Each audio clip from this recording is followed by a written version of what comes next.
예레미야 12번째 시간 공동운명체라는 제목으로 하나님의 말씀 전하겠습니다. 예레미야 14장은 가뭄에 대한 하나님의 말씀으로 시작됩니다. 올해보다 작년에 가뭄이 더 심했잖아요. 그래서 그때는 절수, 단수 이런 말까지 나왔던 시기였는데요. 올해는 그것보다는 조금 덜하지만 지금 유다 백성에게 내린 가뭄은 매우 심각합니다. 비가 오랫동안 내리지 않았고 물이 없고 풀이 없습니다. 부자도 물이 부족하고 가난한 자 말할 거 없고요. 그리고 들짐승들까지도 이 가뭄 때문에 괴롭습니다. 새끼를 낳았는데 새끼를 먹일 풀이 없으니까 그냥 버릴 수밖에 없는 본능이잖아요. 어미가 새끼를 낳으면 풀 먹이고 키우는 거. 근데 그렇게도 못해요. 그 정도로 가뭄이 매우 심각한 상황입니다. 이때 예레미야는 하나님께 하나님의 명예를 위해서, 이 백성 하나님의 백성이 아닙니까? 하나님의 명예를 위해서 이 가뭄을 해결해 주시라고 하나님 앞에 간절히 기도합니다. 그런데 이 가뭄은 자연적 재난이 아니었습니다. 유다 백성들이 죄를 지었기 때문에 이 죄에 대한 심판으로 임하는 것이 바로 가뭄이었습니다. 근데 예레미야는 7절에 보시면 우리가 주께 범죄했다라고 얘기합니다. 사실은 유다 백성들이 하나님 앞에 죄를 지어서 이러한 가뭄이라는 고통이 사람들뿐 아니라 들짐승들까지 큰 고통 속에 있게 되는데요. 예레미야는 저들의 죄라고 얘기하지 않고 우리의 죄라고 얘기를 합니다. 자기도 여기에서 예외가 아니라고, 나도 그들과 공동 운명에 처해 있다라고 고백을 하고 있는 것이죠. 사실 유다 백성들이 예레미야의 동족이긴 하지만 그들 중에 일부는 심지어 고향 사람들은 예레미야를 죽이려고 하잖아요. 그런데도 예레미야는 그들을 외면하지 않습니다. 나는 그들과 함께 갑니다. 죽어도 그들과 함께, 살아도 함께 삽니다. 공동운명체입니다 라고 고백하면서 하나님 저희들을 건져주세요 라고 그들을 위해, 백성 전체를 위해 간절히 기도하고 있습니다. 예레미야는 우리도 하나님의 사람으로서 어떻게 살아야 하는가 그 모범을 보여주고 있습니다. 우리가 섬기는 사람, 우리가 곡식을 재배하건 또는 어떤 가르치는 일을 하건 우리의 삶의 자리에서 하고 있는 일들은 다양하게 있습니다.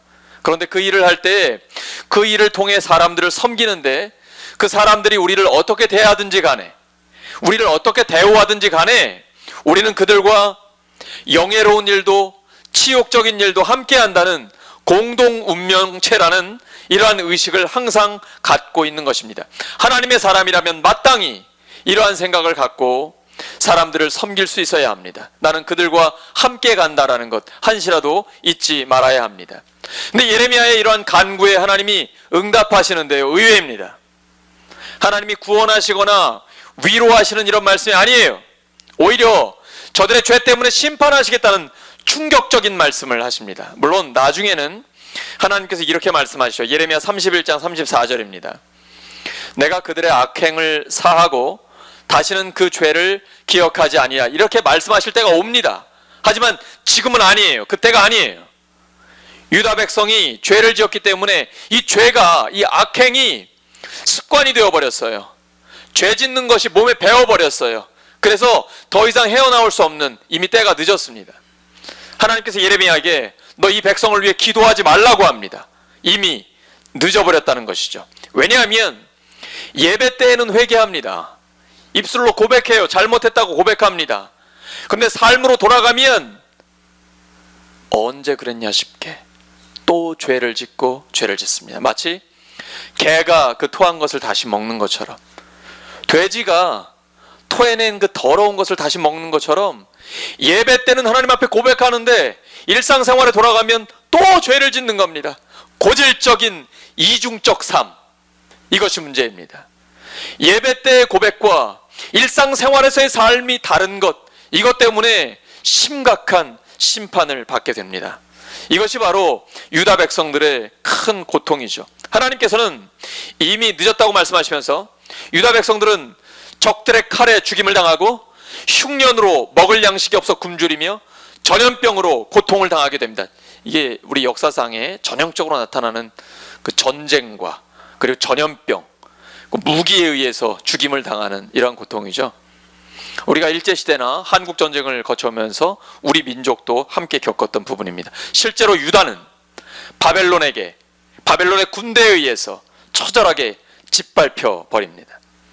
예배 때의 고백이 삶으로 이어지지 않으면 이렇게 가중처벌이 내려지는 겁니다. 삶으로 실천되지 않는 입술만의 회개는 거짓 회개입니다. 다시 한번 말씀드립니다. 예레미야서가 우리에게 주는 강력한 말씀이에요. 입술로만 하는 회개는 거짓 회개입니다. 여기에는 유다 백성들처럼 가중처벌이 임하게 되는 것이죠. 하나님께서는 예배 때의 고백만으로 눈 감아주지 않으십니다. 그 고백에 합당한 삶을 살고 있는지 우리의 현실을 꿰뚫어 보고 계십니다. 하나님의 눈은 거짓된 경건에 속지 않으십니다. 그 경건 뒤에 숨겨진 본래의 얼굴을 꿰뚫어 보고 계십니다. 역대하 16장 9절입니다. 이 말씀은 외우시면 참 좋습니다. 여호와의 눈은 온 땅을 두루 감찰하사 전심으로 마음을 다해 하나님께 향하는 자를 찾고 계신 거예요. 왜요?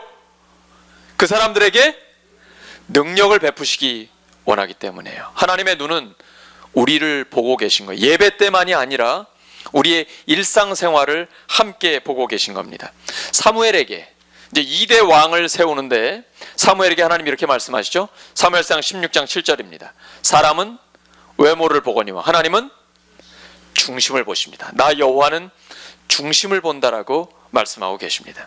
예배 때의 모습은 거룩하게 포장할 수 있습니다. 그러나 가정에서 일터에서 우리의 삶은 포장이 안 되죠. 내 감정과 내 욕심 그대로 다 드러나게 됩니다. 그때가 중요합니다. 더 중요합니다. 예배 때 들은 하나님의 말씀을 가지고 예배 때 받은 하나님의 감동과 위로를 가지고 우리의 일상생활에서 그 말씀대로 살아가는 것을 하나님은 보고 계십니다. 유다 백성들은 근데 이렇게 고백합니다. 9절 말씀이죠. 주님은 그래도 우리 가운데 계십니다. 우리는 주의 이름으로 일컬음을 받는 자들입니다. 또 어떤 선지자들은 예레미야와는 정반대의 메시지를 선포합니다. 너희가 칼을 보지 않겠고 기근이 너희에게 이르지 않는다. 내가 이곳에서 너희에게 확실한 평강을 주겠다. 13절입니다. 바로 그 말씀이에요. 내가 이곳에서 너희에게 확실한 평강을 주리라 하나이다. 아멘 하고 싶죠. 평안하다고, 다 괜찮다고, 전쟁이 너희에게 임하지 않을 거라고, 듣기 좋은 말이에요. 괜찮을 거라고, 너희들 그냥 그렇게 살아, 교회만 오면 돼, 대신 헌금은 많이 드려야 된다, 괜찮아, 그렇게 살아도 아무런 심판이 임하지 않을 거야. 근데 하나님께서는 이 선지자들을 이렇게 말씀하십니다. 14절입니다. 여호와께서 내게 예레미야에게 이르시되 선지자들이 내 이름으로 거짓 예언을 하도다. 나는 그들을 보내지 아니하였고 그들에게 명령하거나 이르지 아니하였거늘 그들이 거짓 계시와 점술과 헛된 것과 자기 마음의 거짓으로 너희에게 예언하는도다. 평안할 거라고, 괜찮을 거라고. 야, 예배 때만 하나님 앞에 예배 잘 드리면 돼. 너희 입술로 고백했잖아. 일상생활에서 어떻게 이렇게 똑같이 살겠니? 괜찮아, 다 그런 거야. 어떻게 성경대로 살아, 다 잘 될 거야. 앞으로 하나님께서 도와주실 겁니다. 괜찮아요. 교회만 나오세요. 헌금 잘 하시고요. 거짓된 선지자들의 말입니다. 사람들이 듣기 좋은 말이에요. 이런 사람들은 화술도 뛰어납니다. 사람들을 웃기고 울리고 인기 절정입니다. 그리고 그 좋아하는 그 사람들이 자발적으로 드리는 헌금이 아니라 복채죠, 복채. 좋은 말만 해주는 사람에게 그 복채를 너무나 좋아하는 거죠. 거기에 길들여져 있는 사람들. 이게 거짓 선지자들입니다. 오늘날의 교회가 어떨까요? 성도들이? 우리 교회는 어떻습니까? 듣기 좋은 말만 들으려고 하면 선지자들과 백성들 다 함께 망합니다. 우리 교회는, 그리고 오늘날의 한국 교회는 반드시 하나님의 음성을 들을 수 있어야 합니다. 죄는 심판받습니다. 하나님 앞에 의롭게 살 때에 하나님의 은혜를 주시는 겁니다. 우리를 구원하신 것은 무조건적 은혜입니다. 우리가 약할 때에, 죄인 되었을 때, 원수 되었을 때 예수님께서 우리를 위해 죽으시고 부활하셨습니다. 이건 무조건적 은혜입니다. 그러나 하나님은 교만한 자는 물리치십니다. 겸손한 자에게 은혜를 주십니다. 우리가 외우고 있는 로마서 8장 28절 말씀, 모든 것을 합력해 선을 이루어 주시는 하나님의 은혜가 누구에게 임합니까? 하나님을 사랑하는 자, 곧 그 뜻대로 부르심을 입은 자들에게 모든 것이 합력해 선을 이루어 주시는 겁니다. 무조건적 은혜가 있고 조건적인 은혜가 있는 것입니다. 칭의, 하나님이 의롭다고 인정하시는 것은 내 공로가 아닙니다. 오직 예수님의 공로요, 예수님의 은혜입니다. 그러나 성화, 점점 더 거룩해지고 예수님을 닮아가는 것은 몸부림쳐야 됩니다. 이미 우리가 영원한 생명을 얻었고 하나님의 나라를 누립니다. 그러면 이 땅을 살아가는 동안에 중요하잖아요. 이 땅을 살아가는 동안에 어떻게 살아갈 것인가? 예수님의 제자로 살아가는 것입니다. 이게 복음의 핵심입니다. 복음의 핵심은 생명과 제자도입니다. 교회의 핵심은 복음과 공동체입니다. 복음으로 하나가 되는 것입니다. 근데 이 복음은 예수님의 이름으로 생명을 얻었고 이 땅을 살아가는 동안은 예수님의 제자로 살아가야 합니다.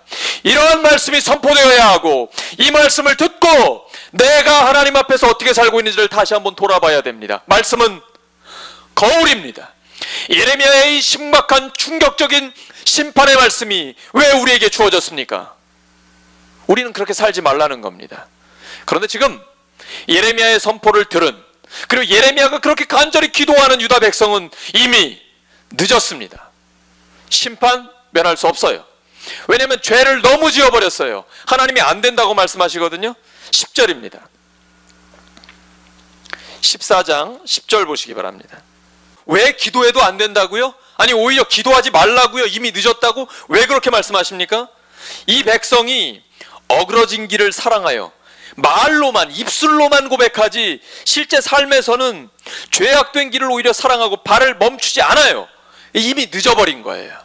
그런데 희망이 없는 게 아닙니다. 사실 이 예레미야 성경은 이미 바벨론에 의해 심판을 받고 포로로 잡혀간 뒤에도 이 예레미야서는 있는 겁니다.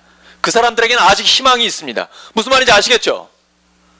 지금 예레미야가 간구하고 있는 현재는 이미 늦었어요. 이미 죄를 너무 저질러 버렸기 때문에 돌이킬 수가 없어요. 예를 들면 그런 게 있잖아요. 우리가 가정에서 남편과 아내 간에 정조를 지키지 않고 부정을 저질러 버렸어요. 이미. 그럼 그건 돌이킬 수 없는 거잖아요. 내가 어떤 잘못된 판단을 해버렸어요. 그럼 이건 과거로 돌아갈 수 없잖아요. 그런 경우입니다.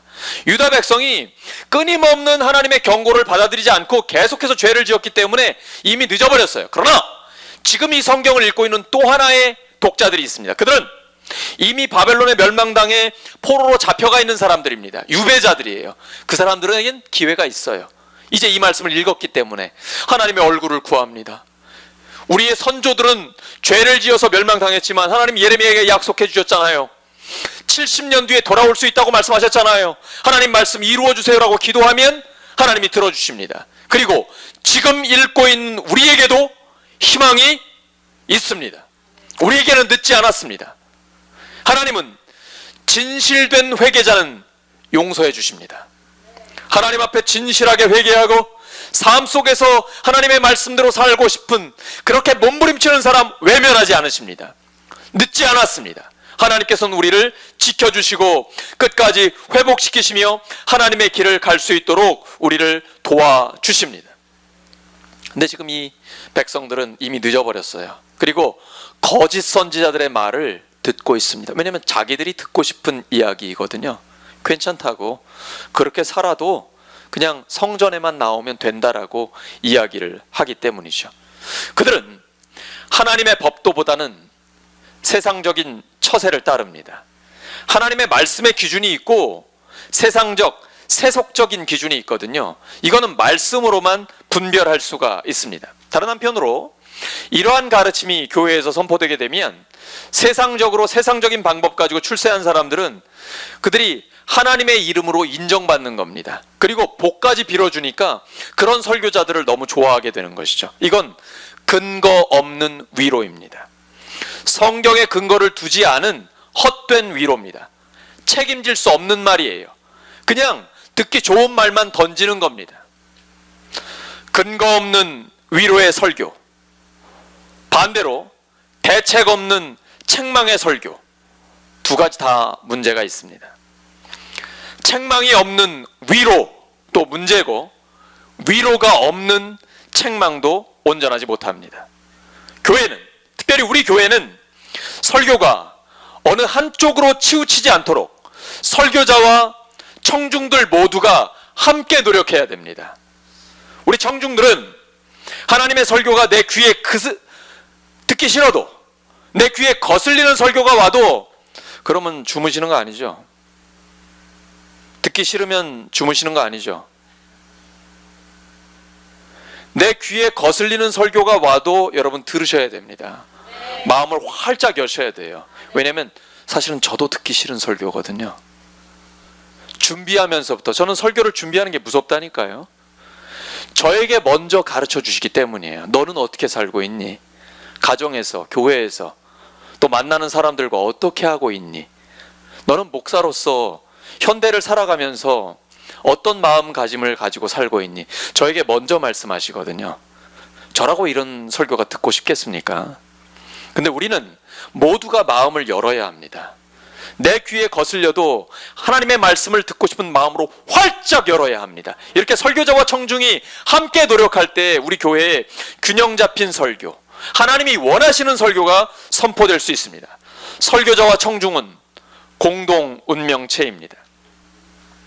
칼과 기근으로, 그리고 전염병으로 심판받게 될 것을 생생하게 내다보고 있는 예레미야. 그런 너무나 슬픕니다. 근데 그것은 하나님의 마음이기도 합니다. 심판하시는 하나님은 또한 슬퍼하시는 하나님이십니다.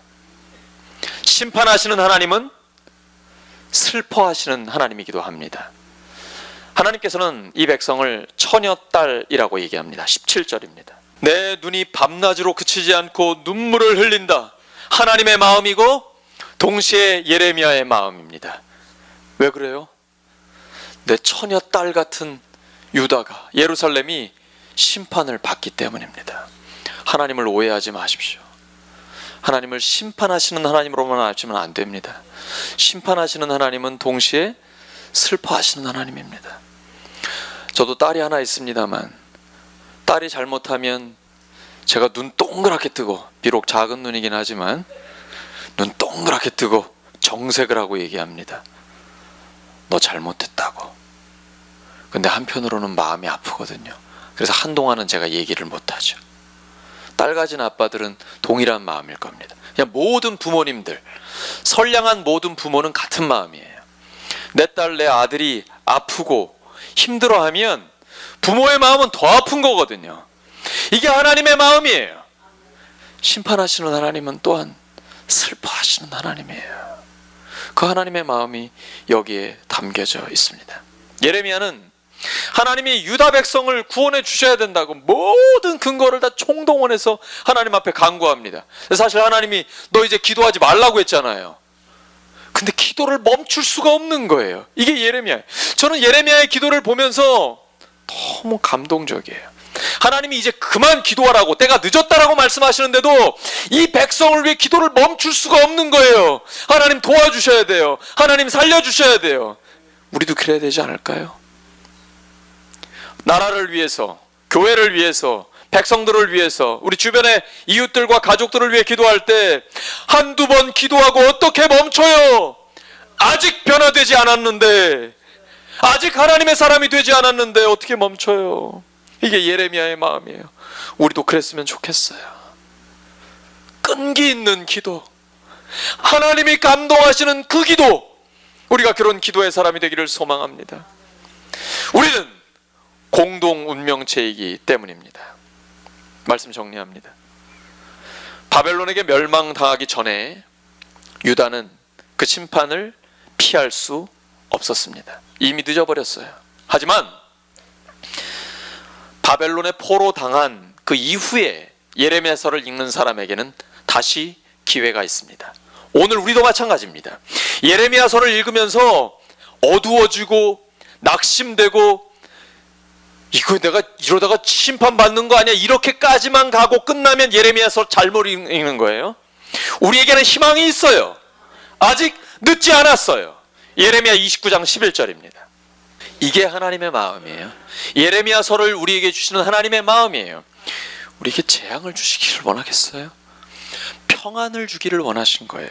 그리고 우리의 미래와 희망을 열어주기를 원하시는 거예요. 특별히 지금은 임직을 위해서 우리가 특별히 기도를 하는 기간인데요. 우리 교회에 미래를 열어주시기 위한 거예요.